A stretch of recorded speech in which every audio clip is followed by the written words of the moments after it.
Good morning to everybody. I am Antonella Marchetti.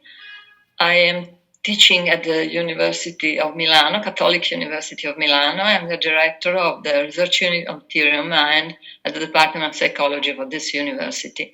I'm going to present a series of studies that I and my colleagues at the Research Unit on Theory of Mind did and are doing on child-robot interaction and theory of mind. My colleagues are in the picture: Davide Massaro, together with me, Cinzia Di Dio, Federico Manzi, and Giulia Peretti. How can we define social robots? Social robots can be defined as autonomous or semi-autonomous robots that interact and communicate with humans by following the behavioral norms expected by the people with whom the robot is intended to interact. The first question is, which are the characteristics, the features, the cues intervening in theory of mind attribution to robots during real interaction with robots itself? The interaction with artificial agents is preferred and perceived as human-like when the artificial agent presents aesthetic features that reproduce those of humans, with particular reference to face and gaze. Children and adults perceive and experience an artificial partner as social when the artificial partner can express intention and goals through behavioral cues that are typical of interaction between humans. With a group of outstanding Japanese colleagues, we did a research on referential gaze on 32 Japanese infants, 17 months old, in robot condition and human condition. When a robot behaves similarly to the humans with respect to salient social behaviors, such as eye gaze, children pay a similar general attention to the human and the robot.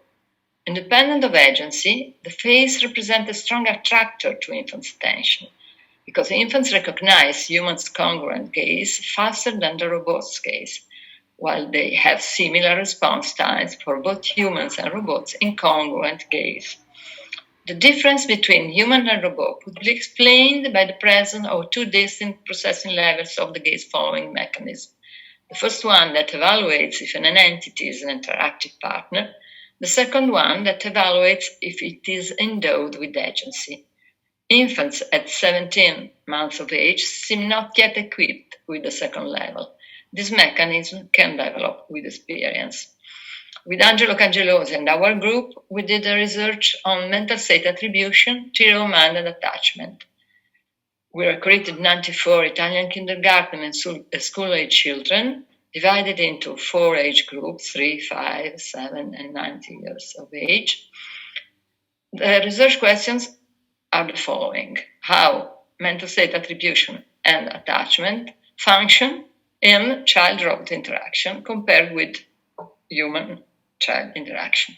How do children's theory of mind abilities and attachment have to do with mental state attribution to a robot compared to the human? This is precisely our research question.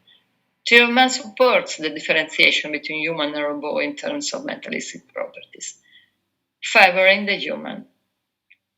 And what about attachment?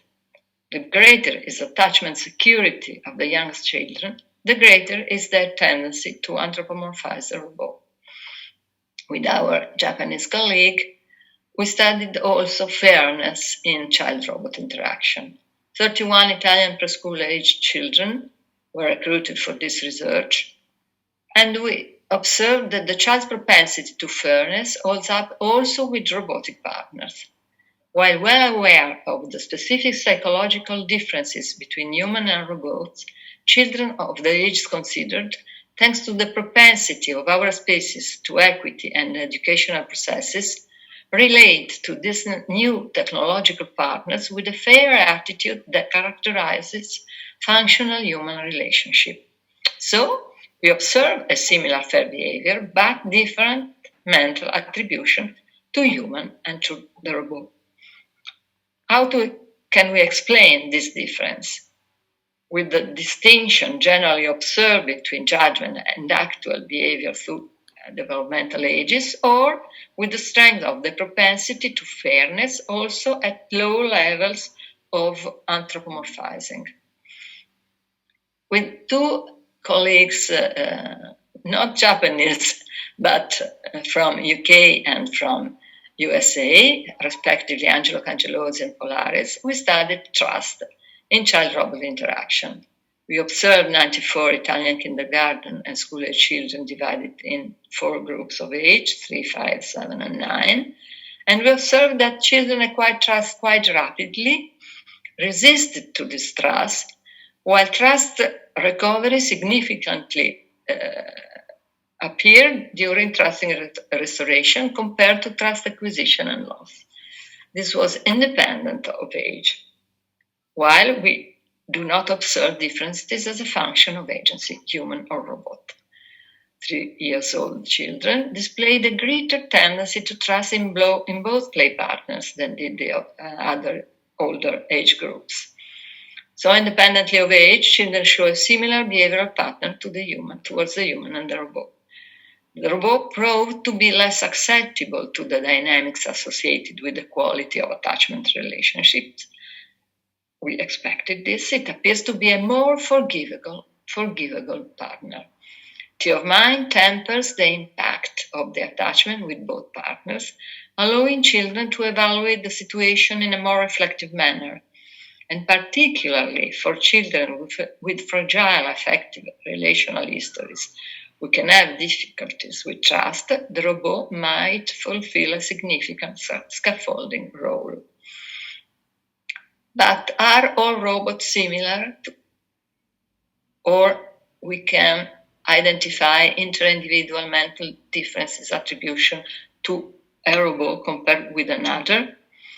We studied this topic, observing 144 children in interaction with 2 different kinds of robots, Robovi and Now, with different types of embodiment and of anthropomorphic cues.